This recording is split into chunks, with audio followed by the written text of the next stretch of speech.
Oi, alunos do nono ano. Voltei, então, para a gente falar agora sobre o exercício 9, tá? Então, diz assim, calcule no caderno a medida da área de cada polígono. Então, eu tive que identificar o que eu preciso para fazer a área, né? Então, que nem desse do retângulo, eu preciso da base e da altura. Eu só tenho altura, tá?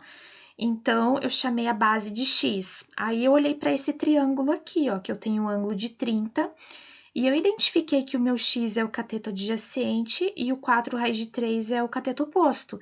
Se eu tenho os catetos, eu posso trabalhar com a tangente. Então, eu escrevi aqui, ó, tangente de 30 é igual ao cateto oposto, que é 4 raiz de 3, sobre o adjacente, que é x, tá? Fui lá na minha tabela, procurei quanto é a tangente de 30, que é raiz de 3 sobre 3. Então, isso ficou igual a 4 raiz de 3 sobre x.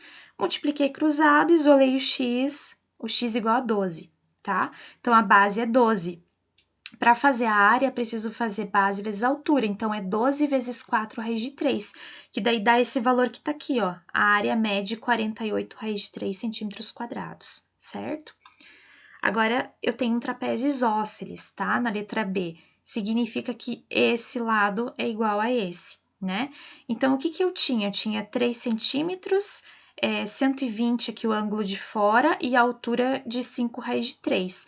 Eu coloquei a formulazinha aqui para vocês que é assim, ó, para calcular a área, tá? De trapézio.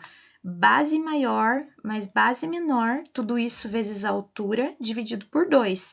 Eu tenho a base menor, que é 3, não tenho a maior. Então, o que eu fiz? Eu tracei a altura aqui, ó, tá?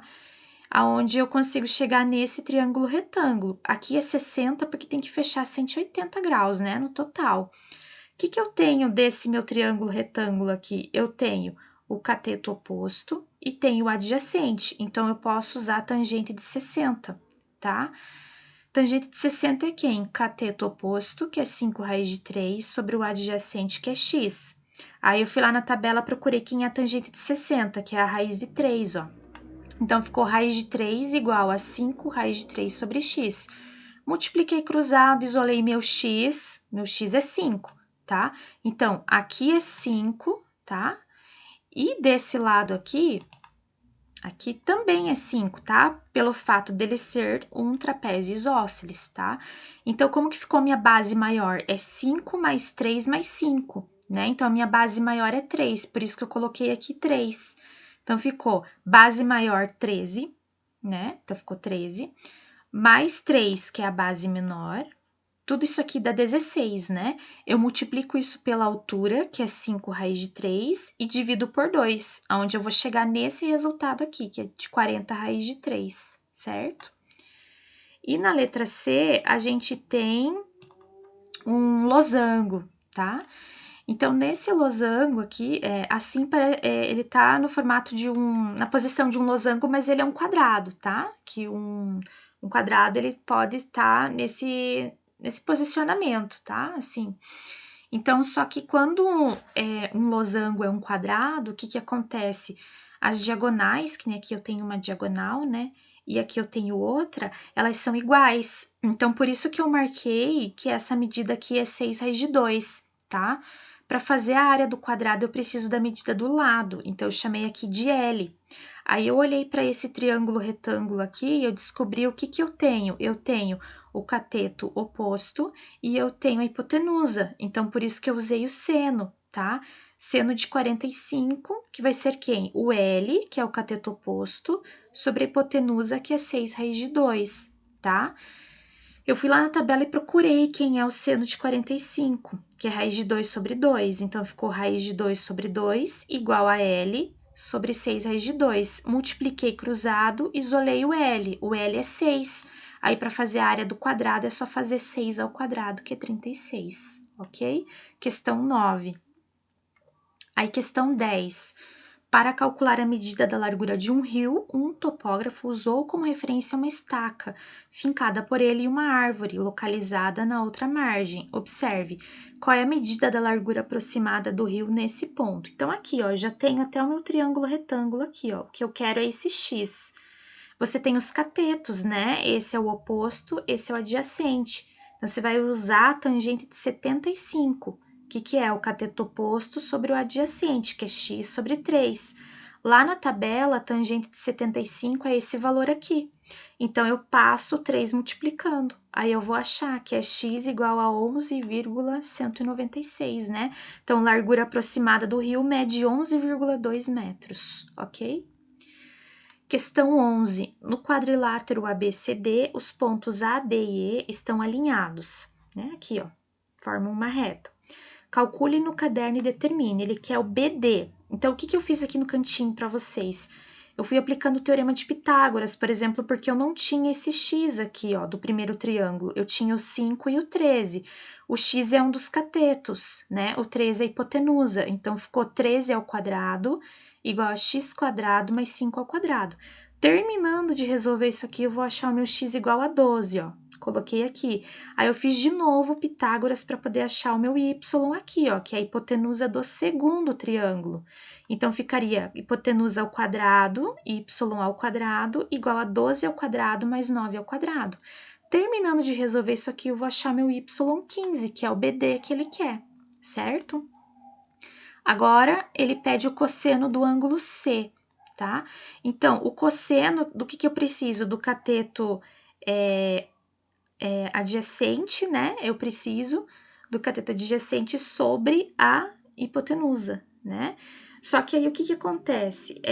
Na hora que a gente está fazendo aqui o cálculo, né? Acabei até escrevendo aqui para vocês, mas na verdade esse valor que a gente tem aqui, ó, né? Eu escrevi cosseno, mas vou arrumar aqui com vocês. Então, na verdade, aqui não é cosseno, tá? Esse que eu escrevi aqui, ó, 15, né? Porque aqui o meu y é 15, ó. Esse valor aqui, na verdade, é o seno, tá? Então, eu vou arrumar aqui com vocês. Ele quer o cosseno. O cosseno, ó, o meu ângulo C tá aqui. Eu precisaria desse cateto aqui, certo? Então, a gente vai precisar fazer uma continha aqui que eu vou deixar escrito aqui como Z, porque eu preciso do adjacente, tá? Então, 17 é a hipotenusa. Então, 17 ao quadrado, que é a hipotenusa. Então, aqui, 17 ao quadrado. Isso aqui é igual aos catetos, né? Então, z ao quadrado mais 15 ao quadrado. Eu terminando de resolver isso daqui, eu vou achar o valor do z, que é o cateto adjacente, tá? Aí, o que vocês vão fazer para calcular o cosseno de C? Vai ser o valor desse Z sobre a hipotenusa. Então, termina de resolver isso daqui, tá? Acha o valor de Z e depois divide pela hipotenusa, que é 17, certo? Porque é o cateto adjacente sobre a hipotenusa aqui, ó, o cosseno que ele quer, ok? Daí, a resposta vai dar essa aqui, tá? Aproximadamente 0,47. E o último exercício: efetue os cálculos necessários e determine a medida dos ângulos formados pelas retas e pelo eixo X, como indicado no plano cartesiano abaixo. Tem 2 triângulos aqui, tá? Esse é super fácil. Primeiro da reta R e eixo X, ó. Reta R e eixo X, eu vou formar esse triângulo aqui, ó, tá? Então, o que você precisa? Do cateto oposto, ó. O cateto oposto é 1, 2, 3, 4 e o adjacente é 2, tá? Então, por isso que ficou 4 sobre 2 igual a 2. Lá na minha tabela de ângulo, o ângulo que tem a tangente igual a 2 é o de 63 graus, tá? Aproximadamente, tá? Vocês vão achar tudo aproximado lá naquela tabela. E na reta S, eu tenho esse outro triângulo aqui, ó, tá? Aí, como que eu vou fazer para achar a tangente? Eu coloquei alfa e beta, tá? Por causa aqui do gabarito. Então, esse ângulo aqui, beta. Cateto oposto, ó. 1, 2, 3 e o adjacente 1, 2, 3. Vai dar tangente igual a 1. Esse aqui a gente sabe que o ângulo que tem a tangente igual a 1 é 45 graus, ok? Então, é isso. Era até o 12. Passou um pouquinho de 8 minutos, mas daí não valia a pena eu gravar mais um vídeo só para explicar o finzinho do exercício, certo? Então é isso, galera do nono ano. Peço desculpas pelos barulhos do cachorro latindo, gente conversando, avião passando, enfim, tá? Mas eu acho que deu para vocês entenderem, né? Pelo menos o comecinho aí para poder fazer a tarefa, mas vocês sabem que na aula online a gente acaba trabalhando de novo com os exercícios, ok? Então é isso, um grande abraço para vocês e bons estudos!